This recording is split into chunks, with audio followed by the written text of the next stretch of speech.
Clermont-Ferrand, 30 décembre 1566. La neige tombait drue sur les toits de l'Avenoir, étouffant les bruits de la ville haute et transformant les flèches de la cathédrale en sentinelles spectrales. Dans une demeure cossue de la rue des Gras, là où l'air embaume le bois ciré et le cuir des registres, un enfant vint au monde. Jean Savaron ouvrit les yeux sur un univers où le commerce et le droit s'entrelaçaient déjà comme le fil et l'aiguille. Sa mère, Jeanne d'Albia, issue d'une lignée de magistrats de Montferrand, le serra contre elle avec la fierté des femmes de haute lignée. Son père, Antoine Savaron, magistrat dévoué, savait que ce fils porterait plus loin que quiconque les ambitions de leur sang. Le sang de la bourgeoisie. Les Savaron n'étaient pas nobles de sang, mais ils l'étaient d'ambition. Depuis des générations, ils avaient gravi les échelons de la hiérarchie sociale clermontoise par le travail et l'accumulation méthodique. L'ascension fulgurante de Jean reposait sur ce socle de notables alliant la réussite commerciale à la tradition de la robe. Guillaume Savaron, son arrière-grand-père, fut le véritable architecte de cette fortune. Marchand et consul de Clermont-Ferrand, il fut le pilier financier capable d'accumuler le capital nécessaire aux futures ambitions familiales. En investissant dans les terres et les prêts, il avait préparé le terrain pour que ses descendants puissent acquérir des charges d'officiers royaux. L'alliance de l'épée et de la plume. Jean grandit dans cet héritage palpable. À 10 ans, il ne se contentait plus d'observer les marchands sous les arcades de pierre volcanique, il copiait déjà des actes et s'initiait aux formules latines. Son père lui enseignait que l'argent achetait la terre, mais que seule la charge royale achetait le respect éternel. Côté maternel, l'influence était tout aussi profonde. Les d'Albia incarnaient la tradition juridique et la seigneurie. Son grand-père, François d'Albia, seigneur de la Combaude, exerçait la charge prestigieuse de procureur général de Montferrand. Avant lui, Michel d'Albia avait déjà consolidé l'ancrage de la famille dans la magistrature.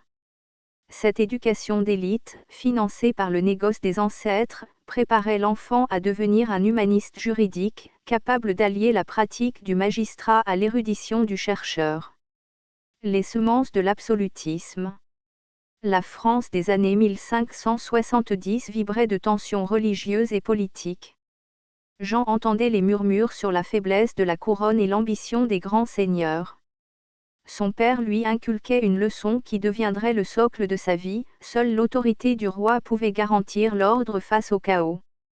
Pour les Savaron, la justice royale était sacrée. Un soir d'hiver, Antoine montra à son fils le blason familial, d'azur à la croix pâtée accompagné de 3 soleils d'or. La croix marquait leur foi et leur ancrage juridique. Les soleils symbolisaient l'éclat de leur ascension. Jean touchait là le sceau de son destin. Il n'était pas né pour les foires, mais pour les parchemins. L'héritage des marchands l'avait porté jusqu'au seuil du pouvoir, il lui restait maintenant à transformer ce capital en érudition et en service à l'État. Montferrand, printemps 1572. Jean Savaron, âgé de 5 ans et demi, serrait avec ferveur la main de sa mère tandis que la diligence gravissait la côte abrupte menant à la ville haute. Clermont restait en contrebas, drapé dans une brume matinale, mais Montferrand dominait le paysage de ses remparts sombres et de sa collégiale Notre-Dame. Jeanne d'Albia, droite et silencieuse, portait une cape de laine fine bordée de fourrure, signe discret d'une ascension sociale par la robe, non par le sang guerrier. Aujourd'hui, tu vas rencontrer ton grand-père, murmura T.L. Souviens-toi, écoute, observe, et ne parle que quand on t'interroge. La maison forte des d'Albia. François d'Albia, seigneur de la Combaude, les attendait dans la grande salle de sa maison forte, située près de la place du marché. À 60 ans passés, il conservait l'allure d'un homme investi de la puissance souveraine, barbe taillée, regard d'acier sous un bonnet de velours, et cette robe longue de procureur général de la sénéchaussée de Montferrand qui imposait le respect. Il jugeait les litiges et les appels des bailliages, sa voix tranchait dans les prétoires comme un glas. Quand Jean entra, François le toisa longuement avant de poser une main lourde sur son épaule. Ainsi voilà le petit-fils. Montre-moi tes mains. J'entendis ses paumes. François hocha la tête, pas encore calleuse comme celle d'un marchand. Pas encore tachée d'encre comme celle d'un clerc. Mais elles apprendront. La demeure des Dalbia exhalait une odeur de parchemin, de cire chaude et de vieux chênes cirés. Des registres s'empilaient sur les étagères et des sceaux royaux brillaient dans des boîtes de fer, témoins d'une administration royale en pleine expansion. François fit asseoir l'enfant près de l'âtre et ouvrit un volume massif, Les coutumes d'Auvergne. Lis ceci, mon garçon. Jean annonna les premières lignes en latin. François le corrigea d'une voix ferme, plus lentement. Chaque mot est une arme. Un procureur ne parle pas, il tranche. Une lignée de magistrats. Jeanne observait en silence. Elle était l'héritière de ce magistrat inflexible, sûr d'officiers et de procureurs. Les Dalbia incarnaient cette petite noblesse de robe qui ne tenait pas son rang de fiefs immenses, mais de charges royales chèrement acquises et d'un savoir juridique sans faille. L'ascension des Dalbia suivait une trajectoire méthodique. Pierre Dalbia, né en 1440, seigneur de la Combaude, avait ancré la famille dans la seigneurie. Michel Dalbia, de 1480 à 1524, seigneur de la Combaude, avait consolidé leur assise sociale. François Dalbia, en atteignant la charge de procureur général, portait la tradition familiale à son apogée, représentant le roi face au seigneur Turbiolens. Le pont entre l'or et la robe. Jean passa l'été à Montferrand, accompagnant chaque matin son grand-père au palais de la Sénéchaussée. Il s'asseyait dans l'ombre des salles d'audience, écoutant les sentences qui rappelaient sans cesse que la loi royale primait sur les coutumes locales. Le soir, François lui parlait de la source de toute justice, le roi seul. Ton père a l'argent des Savarons. Moi, j'ai l'honneur de la robe. Toi, mon fils, tu auras les deux. Sa mère, Jeanne, ajoutait avec une insistance prophétique, n'oublie pas Clermont, ta ville natale. Montferrand peut être jalouse, mais Clermont est plus ancienne. Prouve-le un jour avec des faits et des chartes. Ces paroles s'enracinèrent dans l'esprit de Jean, qui se voyait déjà comme le pont entre la bourgeoisie marchande et l'élite judiciaire. À la fin de l'été, Jean emporta un talisman, un vieux volume de coutumes annoté par François. Dans la diligence redescendant vers Clermont, il murmura « Je veux être comme grand-père. Juger. Écrire.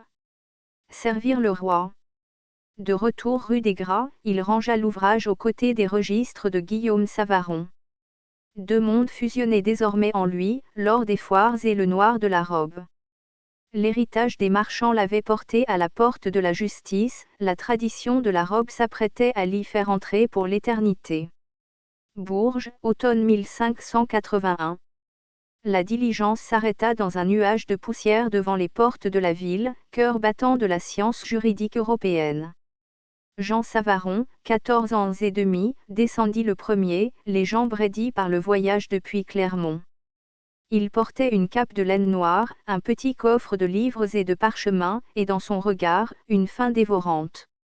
Derrière lui, son frère François, son compagnon d'études de 2 ans son aîné, veillait sur les bagages. Leur père, Antoine, avait investi une part de la fortune familiale pour offrir à ses fils 5 ans d'études au sanctuaire du droit humaniste. L'université, cité de l'esprit. La ville bruissait d'une énergie savante. Les rues étroites grouillaient d'étudiants en robe et de libraires criant les dernières éditions. Bourges était alors un îlot de raison pure, où l'on disséquait le corpus juris civili avec la précision d'un anatomiste. Jean comprit immédiatement que c'était ici que son destin prendrait forme. Il logea dans une maison étroite près de la cathédrale Saint-Étienne, partageant son quotidien avec François et d'autres étudiants auvergnats. Les journées commençaient avant l'aube par la lecture des textes et la copie de Glassers. Mais tout convergeait vers un seul nom, Jacques Cujas, le plus célèbre jurisconsulté de son temps. La leçon du maître. Cujas avait alors 70 ans passés, le regard perçant sous un bonnet usé. Jean fut admis à ses leçons, un privilège rare. Le premier jour, le maître ouvrit un manuscrit ancien et posa le fondement de sa méthode, oubliez les glaces médiévales. Retournez au texte pur. L'histoire est dans les mots eux-mêmes. Cette phrase devint la boussole de Jean. Cujas enseignait une méthode révolutionnaire, le droit n'était pas une accumulation de commentaires scolastiques, mais une science vivante ancrée dans l'histoire. Sous la direction de Cujas, Jean ne se contentait pas d'apprendre les lois. Il s'initiait à une rigueur nouvelle, retourner aux sources antiques, comparer les variantes et comprendre le contexte politique des législateurs romains. Il passait des nuits à caléchonner des éditions, apprenant à traquer les interpolations et à reconstruire les lois perdues. Cette approche historique du droit allait marquer l'ensemble de ses travaux futurs. Un cercle d'élite. Autour de Cujas gravitait un cercle d'esprits brillants. Jean y croisa des jurisconsultes et érudits renommés, Antoine Loisel, dont la renommée grandissait, Pierre Pitou, avocat et érudit gallican, Étienne Pasquier, ami et admirateur de ce cercle humaniste. Jean, parmi les plus jeunes, écoutait leurs débats sur la souveraineté royale et la critique des prétentions papales. Cujas remarqua ce jeune Auvergnat à l'œil exercé. Ces 5 années furent une forge intellectuelle où Jean apprit la méfiance envers les autorités intermédiaires et le culte de l'original. En 1586, à 20 ans, Jean quitta Bourges avec un bagage exceptionnel, des copies annotées de Cujas et une méthode qui le distinguait déjà. Il était devenu un humaniste juridique, prêt à allier la pratique du magistrat à l'érudition du chercheur. Jean remonta vers Clermont, l'esprit allumé par la leçon de son maître, le droit est histoire. Sans histoire, il n'est que tyrannie. Bourges l'avait transformé, il portait désormais en lui l'arme des sources et la rigueur de l'État moderne. Bourges, hiver 1583. La neige recouvrait les toits de tuiles de la rue des Arènes, jetant un linceul blanc sur la cité savante, mais dans la demeure de Jacques Cujas, le froid n'entrait pas. Une grande cheminée crépitait, éclairant des piles de manuscrits, des rouleaux de parchemin et des éditions imprimées encore chaudes des presses italiennes. Jean Savaron, 16 ans, assis sur un tabouret bas, tenait entre ses mains un fragment des Digests de Justinien, un vieux codex venu de Florence, taché d'humidité et de siècles. Cujas, enveloppé dans une robe de laine usée, se pencha par-dessus son épaule. « Regarde ici, Savaron. Ce passage sur la propriété. Les glossateurs du Moyen Âge l'ont noyé sous des couches de commentaires. Mais le texte pur dit autre chose. Lis-le à voix haute. » Jean obéit, sa voix claire dans le silence de la pièce. Cujas interrompit d'un geste sec. Arrête. Maintenant, compare avec cette variante du manuscrit de Vérone. Il posa un autre feuillet à côté. Vois-tu la différence? Un mot changé par un copiste byzantin au VIe siècle. Un seul mot, et toute l'interprétation bascule. Le droit n'est pas une accumulation de glaceurs, c'est l'histoire vivante dans les mots. Retourne toujours aux sources. Ad fonte. Sans cela, tu juges sur du sable. La révolution intellectuelle de Cujas. Ces mots devinrent le credo de Jean. Sous l'égide de Jacques Cujas, l'éducation de Savaron ne se limitait pas à l'apprentissage technique des lois. Il s'initiait à une révolution intellectuelle, la méthode rigoureuse consistant à écarter les murailles médiévales des commentaires pour retourner aux textes originaux et antiques. Oublier les glaces d'Acurs et de Bartol qui avaient obscurci le corpus juris, revenir aux originaux, les instituts, le code, les novelles, les pandectes. Chaque leçon était une enquête philologique, traquer les interpolations, comparer les manuscrits et comprendre le contexte historique, l'Empire romain tardif, les empereurs chrétiens, les invasions barbares. Jean passait des nuits entières à caléchonner. Il copiait des variantes d'un même passage, notait les fautes des scribes et les ajouts des commentateurs. Cujas le guidait sans indulgence, si tu acceptes une leçon douteuse sans preuve, tu trahis la vérité. Et la vérité est la seule souveraine du droit. Parfois, le maître sortait un fragment grec des basiliques et disait, lis en grec. Le latin est une traduction. L'original parle plus fort. Un droit au service de l'État. Cette méthode historique n'était pas seulement érudite, elle était profondément politique. Cujas démontrait comment le droit romain, dépouillé de ses erreurs médiévales, soutenait l'absolutisme royal français. Le roi n'était pas un vassal, il était l'héritier direct de la souveraineté impériale. Jean absorbait cela comme une révélation. Son père et son grand-père d'Albia parlaient déjà de la souveraineté royale, Cujas lui donnait les armes pour la prouver scientifiquement avec des chartes et des actes originaux. Un soir de 1584, Cujas posa la question qui allait orienter l'œuvre de Savaron: si tu devais prouver que ta ville de Clermont est plus ancienne que Riom, comment t'y prendrais-tu? Jean répondit sans hésiter, en revenant aux sources.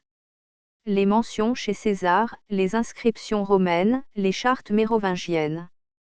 Pas des légendes, les faits seuls. Les premiers travaux de l'humaniste. Jean appliqua cette leçon dès ses travaux personnels, notamment sur l'œuvre de Sidoine Apollinaire, évêque de Clermont du Ve siècle. Il copiait, comparait et corrigeait, préparant ce qui deviendrait son premier travail publié, une édition commentée des textes de cet auteur antique. En 1586, quand il quitta Bourges, son coffre débordait de copies annotées et de collations manuscrites. Il emportait une arme invisible, la méthode historique, rigoureuse, philologique, ancrée dans les sources. Elle marquerait toute sa vie et lui permettrait de prouver l'antiquité de Clermont dans les origines de la ville de Clermont en 1607, de défendre l'indépendance absolue du roi dans son traité de la souveraineté en 1615, de restaurer des textes anciens grecs et latins avec une précision respectée par les érudits européens. Jean Savaron était devenu un disciple de la vérité textuelle, un chasseur de sources. Quand il remonta vers l'Auvergne, il portait en lui la conviction que le droit, comme l'histoire, ne vit que par le retour obstiné aux origines. Bourges, printemps 1584. La lumière pâle du soleil traversait les vitraux de la petite chapelle Saint-Ursin, transformée par la force des choses en salle de débat informelle. Jean Savaron, 17 ans, était assis sur un banc de pierre volcanique, un cahier de notes ouvert sur les genoux. À ses côtés, son frère François, 19 ans, copiait un passage des Instituts avec une application méthodique qui contrastait avec l'agitation passionnée de l'Assemblée. Autour d'eux, un groupe d'étudiants et de visiteurs formait un cercle vivant, presque conspirateur, c'était le cœur battant de l'humanisme juridique français. Le Cénacle de l'Esprit. Ce n'était pas une académie officielle, mais un cercle d'âmes affamées de vérité. On y retrouvait des figures qui allaient devenir les piliers du droit français: Antoine Loisel, déjà célèbre pour ses travaux visant à unifier les coutumes, Pierre Pitou, l'érudit aux yeux fiévreux, défenseur acharné du gallicanisme, Étienne Pasquier, l'historien et avocat parisien, venu traquer les manuscrits rares chez Cujas. Les voix montaient en latin, en français, en grec. Jean, le plus jeune, écoutait avec une intensité de prédateur intellectuel. Il ne parlait que pour poser la question qui tranchait le débat. La forge du droit français. Antoine Loisel, la quarantaine élégante, devint son mentor pour les questions de pratique. Un soir, il poussa Jean dans ses retranchements: pourquoi la France a-t-elle besoin de ses propres coutumes si le droit romain est parfait? Jean répondit sans ciller: parce que Rome est une fondation, mais la France est l'édifice qui vit. Les coutumes sont l'histoire vivante de nos provinces. Loisel sourit, reconnaissant en l'Auvergnat un futur père: bien vu.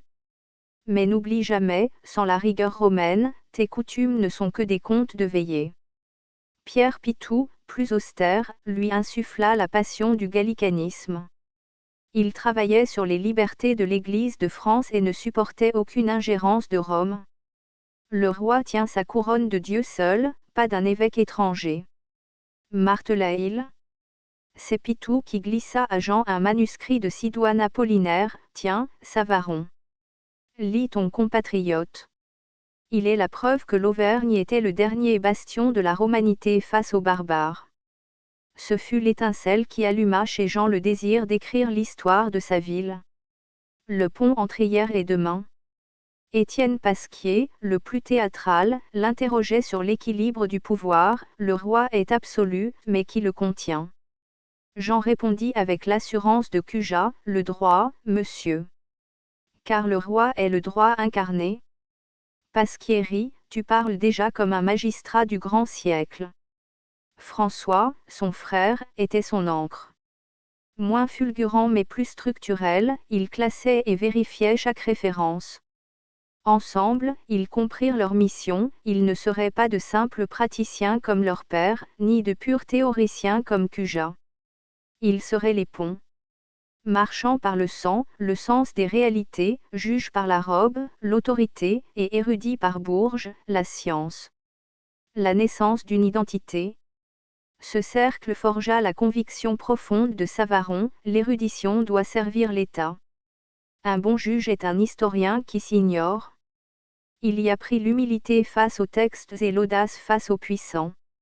Il forgea son identité de magistrat historien, capable d'allier la rigueur philologique à la défense acharnée de la souveraineté royale. Un soir de 1585, alors que le cercle se dispersait sous les étoiles de Bourges, Loisel posa une main sur l'épaule de Jean. Tu retourneras en Auvergne, n'est-ce pas? Pour y porter notre méthode. Jean acquiesça. Oui. Pour prouver que ma province est le cœur du royaume, et non sa périphérie. Jean rentra dans la nuit froide, le cœur gonflé de certitude. Bourges lui avait donné les outils, le cercle lui avait donné la vision. Avec François à ses côtés et l'ombre des grands maîtres dans ses notes, il était prêt à retourner à Clermont pour transformer ses parchemins en actes de pouvoir. Clermont-Ferrand, automne 1606. La ville bruissait d'une agitation électrique. Les cloches de la cathédrale de l'Avenoir sonnaient pour les offices, mais sous les arcades de la place de la Poterne, on murmurait plus fort que les prières. Riom, la rivale éternelle, la cité beau parleuse et favorisée, réclamait une fois de plus la prééminence. Les intendants royaux hésitaient, les notables riomois multipliaient les courbettes à Paris, et les marchands clermontois voyaient déjà leur prestige s'évaporer. Jean Savaron, 40 ans, lieutenant général de la sénéchaussée d'Auvergne, traversait la ville d'un pas de conquérant, sa robe de magistrat claquant contre ses bottes de voyage. Le magistrat de fer? Il n'était plus l'étudiant fiévreux de Bourges, mais l'incarnation de l'autorité royale en province. Les charges acquises par son père Antoine et consolidées par son propre génie l'avaient porté au sommet. Il présidait les assises, tranchait les litiges fiscaux et faisait trembler les seigneurs pillards.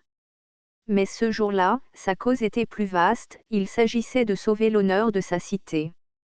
Pour Jean, voir Riom devenir capitale n'était pas seulement un revers administratif, c'était un crime contre la vérité historique. L'Antiquité comme munition. Il se retrancha dans son hôtel particulier de la place du Terrail, une demeure Renaissance aux fenêtres à meneaux, véritable bastion d'érudition au cœur du quartier des juristes.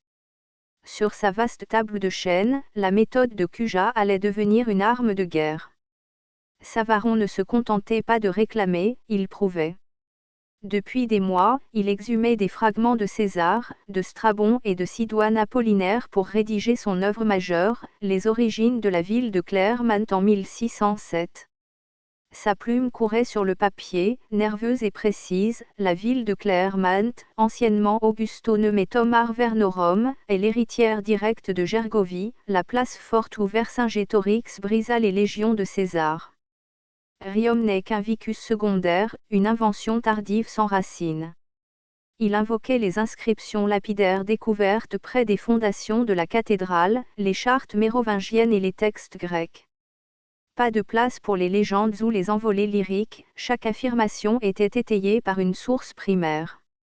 Il transformait Clermont en une cité impériale, une Rome auvergnate face à laquelle Riom ne paraissait plus que pour ce qu'elle était à ses yeux, une bourgade sans passé. Le combat des livres. Sa femme, Françoise de la Grillière, qu'il avait épousée en 1590 et qui lui apportait le soutien de la noblesse locale, veillait sur ses veilles. Les Riomois ont l'oreille des courtisans de Henri IV, Jean l'avertit-elle un soir. qu'il gardant les oreilles des courtisans, répondit-il sans lever les yeux de ses parchemins. Moi, j'ai les preuves des siècles. On n'efface pas 1000 ans d'histoire avec une intrigue de couloir. Le livre, publié en 1607, fut un séisme. À Riom, on cria au sacrilège et au pamphlet, à Clermont, Jean fut accueilli comme un sauveur.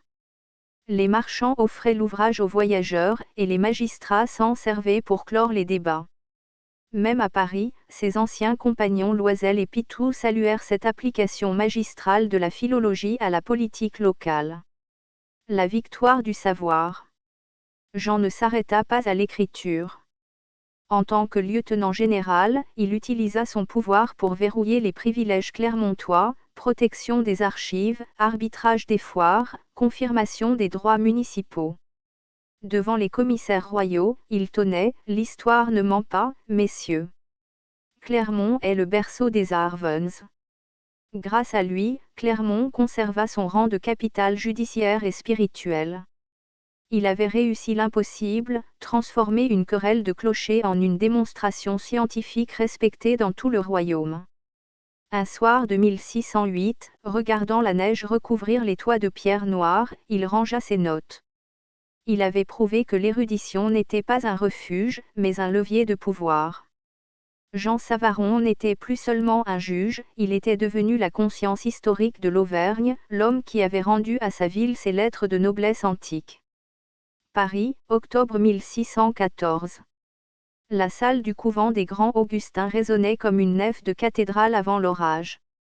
Les États généraux, convoqués par la régente Marie de Médicis, réunissaient les trois ordres du royaume dans un climat de suspicion mutuelle. Au centre, sur un trône surélevé, le jeune Louis XIII, 13 ans, n'était qu'une silhouette frêle écrasée par le poids de la pourpre et les intrigues de son entourage. Le royaume, épuisé par les guerres civiles et les impôts, attendait un souffle de vérité. Parmi les députés du tiers-État, une figure se détachait, Jean Savaron, lieutenant général de la sénéchaussée d'Auvergne. Le mandat du peuple. Élu à Clermont par une majorité écrasante, Savaron ne montait pas à Paris pour courtiser les puissants. Il portait dans sa besace les cahiers de doléances de l'Auvergne, ses pages noircies par les plaintes des vignerons de Limagne, des éleveurs des monts et des bourgeois ruinés par la taille. « Je ne serai pas un courtisan de robe », avait-il promis à ses électeurs. « Je serai votre cri. » L'éloquence du désespoir. Le 2 octobre, le silence se fit lourd quand Savaron fut appelé à la tribune. Face à lui, la noblesse arborait ses plumes et ses soies, le clergé, ses croix d'or. Le tiers, lui, formait une masse sombre, vêtue de noir. Jean Savaron posa ses mains sur le bois du pupitre, fixa le jeune roi et commença son discours, dont chaque mot allait sonner comme un coup de glas. « Sire, votre peuple est réduit à la dernière extrémité. Dans nos campagnes d'Auvergne, vos laboureurs, privés de pain par les impôts et les pillages des gens de guerre, sont réduits à brouter l'herbe comme les bêtes des champs. » Un frisson d'horreur et d'indignation parcourut les rangs de la noblesse. Mais Savaron, imperturbable, poursuivait sa charge. Utilisant sa science juridique héritée de Cujas, il ne se contentait pas de plaindre, il dénonçait le système. Il s'en prit aux offices superflus, ces charges vendues par l'État qui créaient des parasites, et à l'injustice fiscale qui épargnait les riches pour saigner les pauvres. Sire, un roi qui laisse son peuple mourir n'est pas un roi, il est un tyran par omission, tonna-t-il, osant l'indicible devant le souverain. Le théoricien de la Réforme. Le silence qui suivit fut de marbre. Marie de Médicis fronça les sourcils, tandis que le jeune roi semblait soudain percevoir la réalité brutale de son royaume. Savaron n'était pas un séditieux, il était un absolutiste convaincu. Pour lui, la souveraineté du roi était totale, mais elle n'était légitime que si elle servait le bien commun. Dans les mois qui suivirent, il devint la cheville ouvrière des commissions, rédigeant avec une fureur de travailleur des traités qui allaient définir sa pensée politique, des États généraux de France en 1615, où il proposait des remèdes concrets pour soulager le peuple, chronologie des États généraux en 1615, une recherche historique prouvant que l'avis du peuple avait toujours été le fondement de la monarchie française, traité de la souveraineté du roi en 1615, son œuvre la plus radicale. Affirmant que le roi ne tient sa couronne que de Dieu, indépendant de toute puissance étrangère, y compris celle du pape. Un héritage pour les siècles. Si les États de 1614 se terminèrent par un constat d'impuissance, les ordres se séparant sans réelle réforme, la parole de Savaron ne mourut pas. Elle resta comme le premier grand cri du tiers-État moderne. De retour à Clermont, il retrouva son cabinet de travail de la place du Terrail. « As-tu gagné, Jean ?» lui demanda son frère François. « J'ai semé, répondit-il en rangeant ses discours. Le roi a entendu la vérité. Les siècles à venir s'en souviendront. Il savait que le changement serait lent. Mais par son éloquence, le fils des marchands auvergnats avait élevé la détresse populaire au rang de question d'État. Jean Savaron n'était plus seulement le défenseur d'une ville, il était devenu la conscience d'un peuple. Clermont-Ferrand, hiver 1615. La neige recouvrait les pentes du puits de Dôme d'un blanc impitoyable, isolant la ville du reste du monde. Mais dans le cabinet de Jean Savaron, place du Terrail, le feu crépitait avec une vigueur qui rivalisait avec la fièvre de son esprit.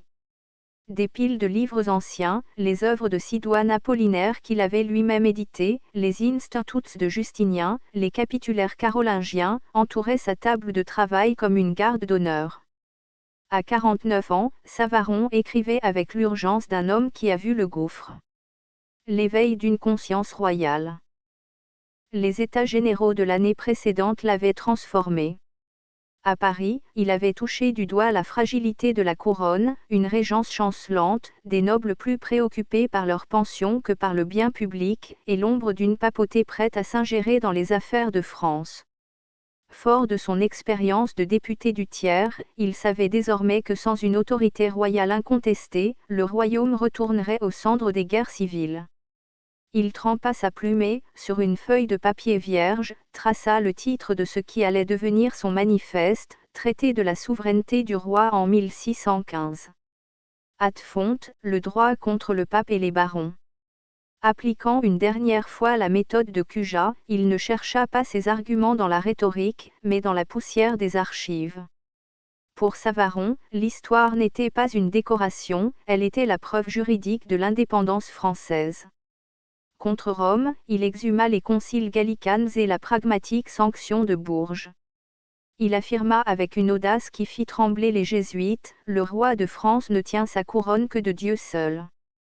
Il n'est sujet d'aucune puissance étrangère, fût-elle spirituelle. Le pape était l'évêque de Rome, non le souverain de la France. Contre les grands, il rappela les trahisons de la Ligue et les ambitions des ducs. La souveraineté est un point indivisible, écrivait-il, préfigurant les idées de Bodin. Si on la partage, on l'anéantit.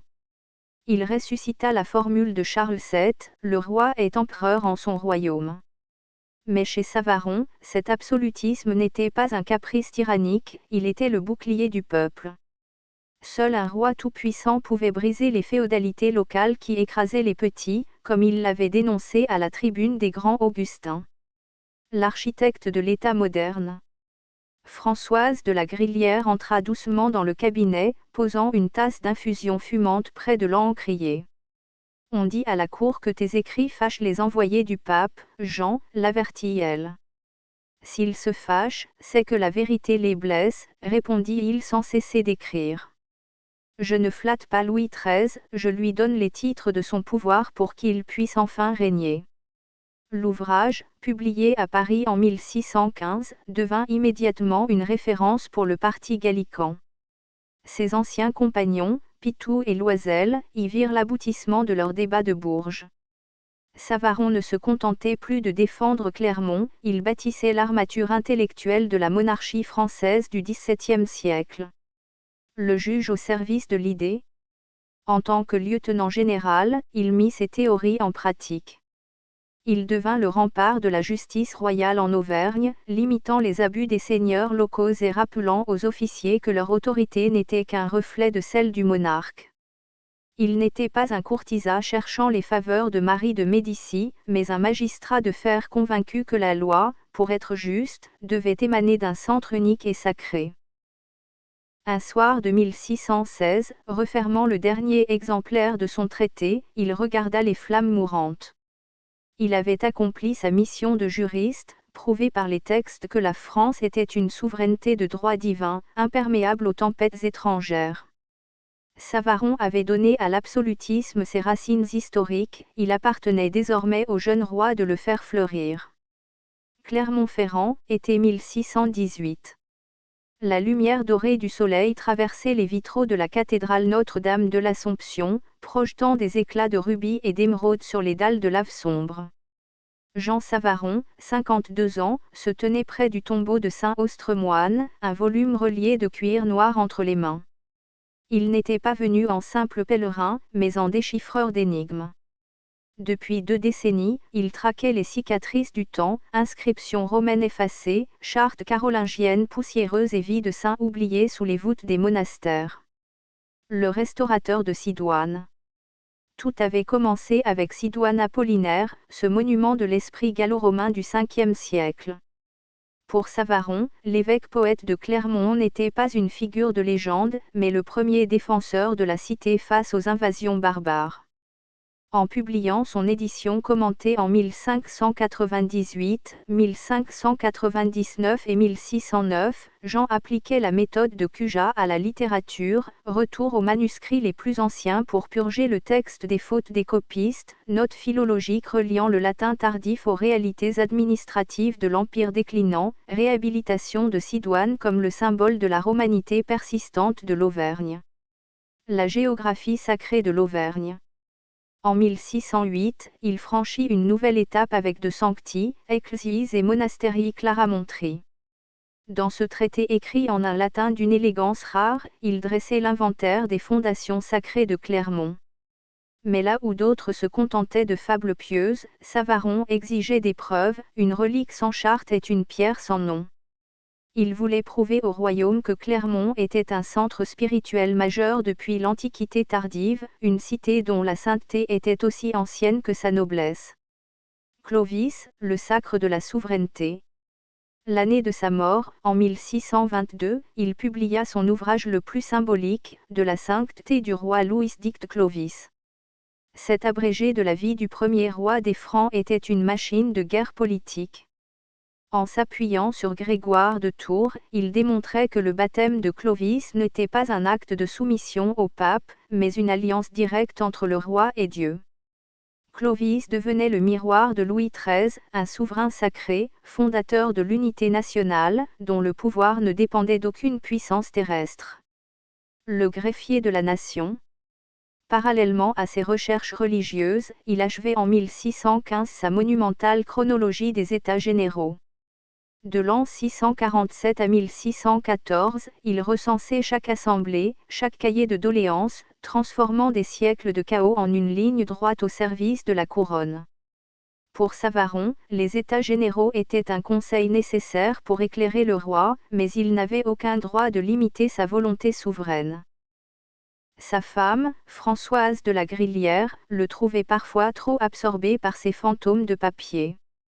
« Tu parles au roi mort plus qu'au vivant, Jean, observait-elle avec tendresse. « Les morts ne mentent pas, Françoise, répondait-il. Leurs parchemins sont les seules boussoles qui nous empêchent de dériver vers la tyrannie ou l'anarchie. » Jean Savaron n'était plus seulement un juge de province, il était devenu l'historien total, celui qui unissait le droit, la foi et la monarchie dans un même mouvement de plume. Ses livres voyageaient de Paris à Rome, portant haut le nom de Clermont. Il avait rendu à l'Auvergne ses saints et à la France ses racines sacrées. En restaurant le passé avec la rigueur du juriste, il offrait au futur roi les fondations de son pouvoir. Il savait que ses écrits seraient son véritable tombeau, impérissables et bâtis sur le roc de la source originelle.